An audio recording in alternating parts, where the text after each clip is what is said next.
Hello, and welcome back to another update where I cover the latest developments throughout the front line in the Russo-Ukrainian war. It is your host, Weep Union, and in this one there are several developments across the front line from the southwestern outskirts of the Zaporizhia region all the way to the northeastern outskirts of the Donetsk region. The Russians have managed to advance in the southwestern outskirts as well as in the direction of Oryhiv within the town of Melatokmashka. The Russians also managed to advance to the west of Pokrovsk and to the east of the city, as well as an advance across the Serpis River line, where the Ukrainians are launching some local counterattacks. The Russians are continuing a strategy where the Ukrainians have limited manpower, which means they cannot concentrate on every section of the front line at the same time, while the Russians have the necessary manpower to do so. This means whenever the Ukrainians redirect their forces to one section of the front line, in this case in the Sumy, Kharkiv, and Kupiansk directions, the Russians are restarting and intensifying the offensive operations in the south in the Zaporizhia direction. This forces the Ukrainians to keep on the move to redirect their forces to different sections of the front line. As soon as it's stabilized, they go into the next one, while the Russians have units placed in different sections and they launch offensive operations while the Ukrainian defenses are the weakest. This forces the Ukrainians to continuously be on the move, tiring them out, while they themselves only attack weak spots of the Ukrainians. This has led to the Russians gaining full control over the southern parts of Kamyansky, gaining control over the residential area from Kamyansky all the way to Lubkova. This is following several offensive operations by the Russians to gain control over Sherbaki, Meli-Sherbaki, Stepove, and Lubkova. With these towns under Russian control, they secured the eastern flank of Kamyansky, and now, with the Ukrainian redirection of forces to the Sumy region, they launch operations to gain control over the southern bank of Kamyansky. With this, the Russians now have the open road across the river line, bypassing it from the east to attack the northern parts of Kamyansky as well. So we may see offensive operations into the northern parts in the coming days to redirect Ukrainian forces back to the Zaporizhia section of the front line. We see a similar offensive here in the direction of Melatokmashka, where the Russians managed to gain a foothold within the eastern parts, gain control over the farm area and the residential area south of the Konka River, advanced alongside the residential area and this central road towards the school area, as well as the post office and government office areas. However, the prison area remains under Ukrainian control as one of the main strongholds of their forces in this section of the front line. Their Russian foothold within Melatokmashka, whether it stays or is defeated, depends on whether they are able to gain control over the prison area. With control over the northern flank, the Russians will likely launch offensive operations down from the highway upwards towards Melatokmashka from the southern flank, combined with assaults through the town itself to gain control over the prison area with assaults from the east, south, and north. Gaining control over the prison area will solidify the Russian foothold within the town. The town has the Konka River to the north, defending against Ukrainian positions from that direction if the Russians gain control over the town. And it is fully residential in a shallow strip of land where the Russians can use the town itself to reach the outskirts of Oryhiv through the railway area. It will also allow the Russians to flank the Ukrainian fortified positions along the highway to the south of the town and to start offensive operations towards Novodanilivka from the northern and southern flanks, reaching the southern outskirts of Oryhiv as well.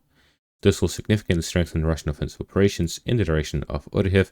This is why it's one of the primary targets ahead of an offensive towards Oryhiv, which is a Ukrainian logistical hub in this section of the front line that allows them to supply the forces in the direction of Novoandrivka, Novodanilivka, and Melatokmashka.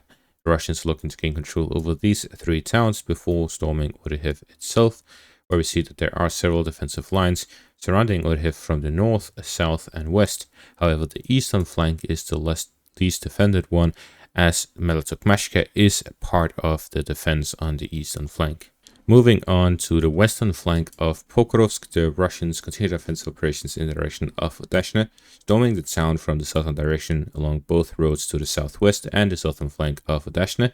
This has forced the Ukrainians to withdraw to the western parts of the town as the Russians stormed the train railway area and the central parts of the town.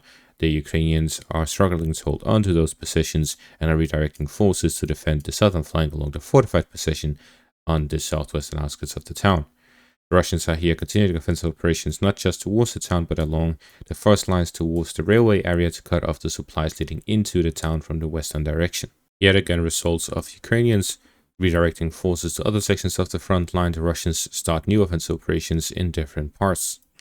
To the east of Pokrovsk, the Russians continued offensive operations in the direction of Stepanivka, gaining control over some fortified positions to the northwest of Yaplanivka, as they secure the northern flank along the highway that leads to the area between Stepanivka and Yaplanivka.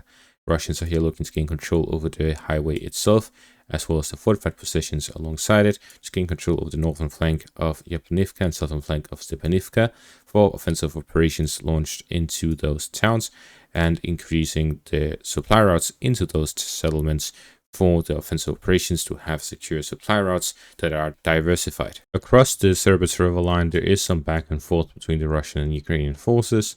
To the northern flank of Kolodyasy, the Russians stormed the first patch of the Ukrainians just northwest of the town, cutting off the road that leads down towards Liman itself, as they continue offensive operations to gain control over this road, allowing them to supply the forces to the rear of Kolodyasy and in the direction of Liman.